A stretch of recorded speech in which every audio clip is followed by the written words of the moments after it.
پہنچانا. اس حد تک احترام کا حکم دیا. پانی اللہ کی مخلوق ہے. فرمایا کہ اگر دریا کے کنارے بیٹھ کے بھی وضو کرنے لگو تو بس اتنا پانی استعمال کرنا جتنی ضرورت ہے, باقی پانی کو گندا نہیں کیا جانا چاہیے. یہ بھی تو اللہ تبارک و تعالیٰ کی مخلوق ہے.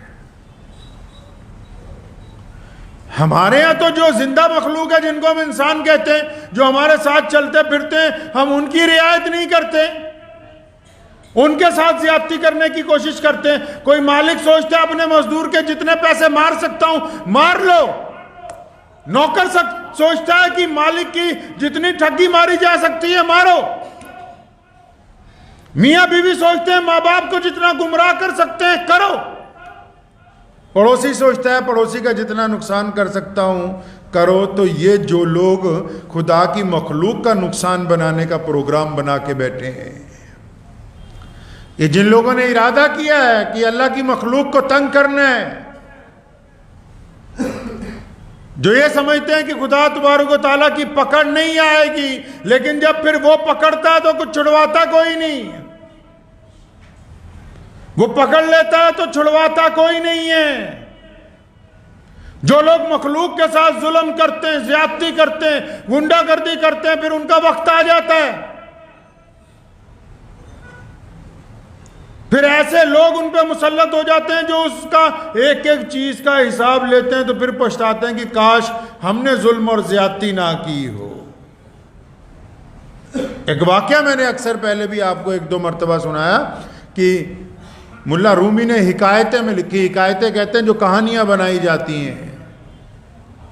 اس نے لکھا کہ ایک درخت کے اوپر ایک چڑا اور چڑیا دونوں بیٹھے باتیں کر رہے تھے.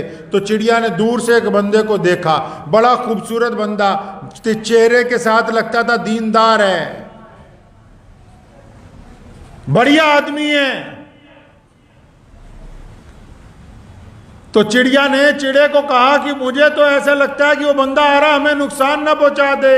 تو چڑا کہنے لگا نہیں نہیں, دیکھو یہ اپنی شکل کے ساتھ کوئی ظالم نہیں لگ رہا, یہ دیکھنے میں کوئی شکاری نہیں لگ رہا, اس سے کیا خطرہ ہو سکتا ہے؟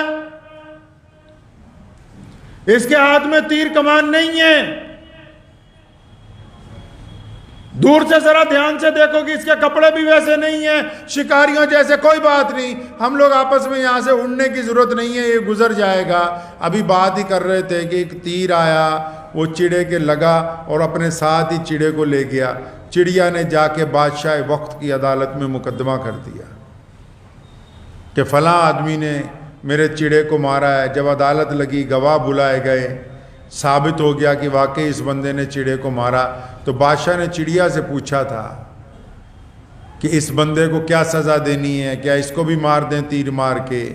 اس چڑیا نے جو بات کہی وہ بڑی قیمتی, کہنے لگی میں اس سے اس بات کا بدلہ نہیں لینا چاہتی ہوں کہ اس نے چڑے کو مار دیا.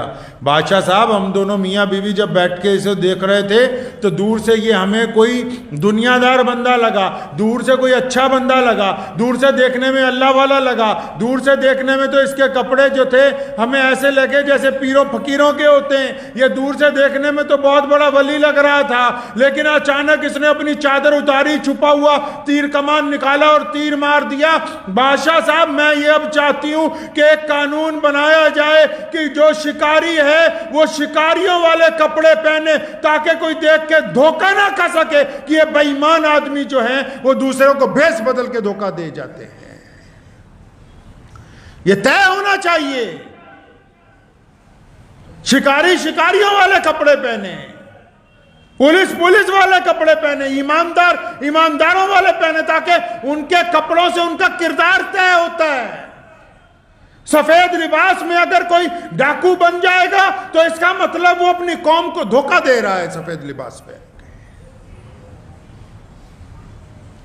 اس نے بڑی قیمتی بات کہی, کہنے لگی ایسا قانون بنا دو تاکہ دوبارہ کوئی ان سے دھوکہ نہ کھا سکے.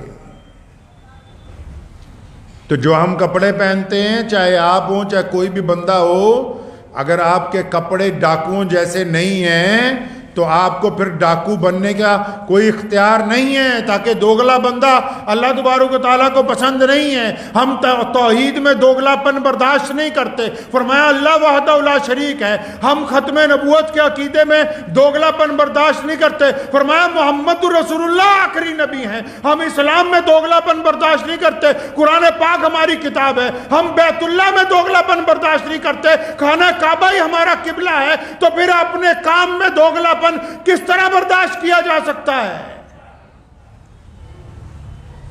اگر ناجائز جگہ پر مسجد نہیں بن سکتی قبضہ کر کے، تو پھر کوئی کرایہ دار کسی کا ناجائز مکان دبا کے وہاں 5 وقت نماز پڑھتا ہو تو وہ بھی نماز ادا نہیں ہو سکتی ہے۔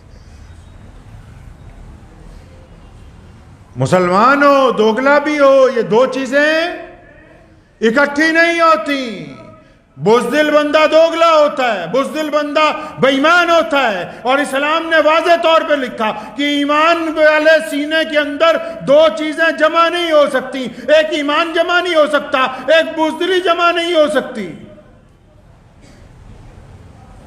جو ایمان والا ہوگا وہ بزدل نہیں ہوگا، اور جو بزدل ہوگا وہ ایمان والا نہیں ہو سکتا۔ جنہوں نے دوگلا معیار اختیار کیا دنیا میں، وہ دنیا میں بھی ناکام ہو گئے۔ انہوں نے اللہ کی مخلوق کے ساتھ دھوکہ کیا ہے، اللہ تعالیٰ کی مخلوق کے ساتھ بے ایمانی کی ہے۔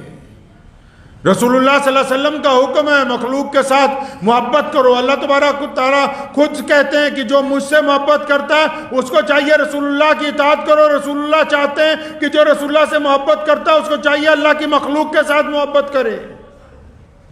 عام واقعہ نہیں سنتے آپ؟ گلی محلوں میں عام لوگ کہتے ہیں کہ خدمت سے عبادت سے جنت ملتی ہے۔ عبادت سے کیا ملتا ہے جی؟ جنت ملتی ہے۔ خدمت سے خدا ملتا ہے، خدمت سے خدا ملتا ہے۔ کبھی اپنے قریب میں بھی جھانک کے دیکھ لیں کہ ہم کس معیار کی زندگی گزار رہے ہیں۔ اگر قریب میں ظلم ہو رہا ہے تو آنکھیں بند کر لی، اگر قریب میں کوئی بھوکا سو رہا ہے تو چہرہ پھیر لیا، اگر قریب میں کوئی تڑپ رہا ہے تو اپنا منہ ادھر کر کے چل پڑے۔ یہ بھی زندگی کا دوگلا پن ہے۔ اپنے پڑوسی کی پریشانیوں سے بھاگنا، اپنے بھائی کی پریشانیوں سے بھاگنا، اپنے ماں باپ کے دکھ درد میں شریک نہ ہونا، یہ انسان کا دوگلا پن ہے۔ اور دوگلے بندے اللہ تبارک و تعالیٰ کو پسند نہیں ہے۔ جو باہر بے ایمان ہوں مسجد میں نمازی ہوں ان کی نماز نہیں ہوتی، جو باہر سود کھاتے ہوں مسجد کے اندر سجدہ کرتے ہوں ان کا سجدہ نہیں ہوتا، جو باہر لوگوں کا دل دکھاتے ہوں یہاں آ کے دل جوڑنے کی بات کرتے ہوں ان کو اللہ تبارک و تعالیٰ پسند نہیں کرتے، جو باہر لوگوں پر ظلم کرنا چاہتے ہوں مسجد میں آ کے نیک بننا چاہتے ہوں ان کی نیکی ان کے منہ کے اوپر مار دی جائے گی۔ ایسے لوگ اللہ تبارک و تعالیٰ کو پسند نہیں۔ آپ کیا سوچتے ہیں کہ دنیا میں جب حکومتیں تبدیل ہوتی ہیں کیا ہوتا ہے؟ کیسے تبدیلی آتی ہے؟ ہمارے یہاں پنجاب میں ابھی الیکشن ہوا ہے اور کل ہی انقلابی تبدیلی پنجاب میں آئی۔ 92 لوگ عام آدمی پارٹی کے ایم ایل اے جیت کے 92 ماشاءاللہ سردار بھگونت سنگھ مان مکھیہ منتری بننے جا رہے ہیں۔ آپ کیا سمجھتے ہیں کیسے تبدیلی آئی؟ آپ کیا سمجھتے ہیں کہ کیا کسی ایک جماعت کو لوگوں نے جتایا؟ ایک جماعت کو لوگوں نے جتایا نہیں ہے۔ جو پہلے والی جماعتیں تھیں ان کے ظلم کا جواب دیا گیا ہے، ان کی زیادتی کا جواب دیا گیا ہے، پہلے والوں کی بے ایمانی کا جواب دیا گیا ہے، پہلے والوں کی گنڈا گردی کا جواب دیا گیا ہے۔ ان کو تو اگلے 5 سال بعد جتائیں گے، ابھی تو پہلے والوں کو ہرایا ہے۔ ابھی جو چناؤ ہوا تو یہ جو انقلابی تبدیلی پنجاب میں آئی ہے یہ ابھی جتایا نہیں ہے، ابھی زیادتی کرنے والوں کو، بے ایمانی کرنے والوں کو، جھوٹ بولنے والوں کو ہرایا ہے۔ ان کو تو اگلے 5 سال بعد جتائیں گے ان کے کام کے اوپر۔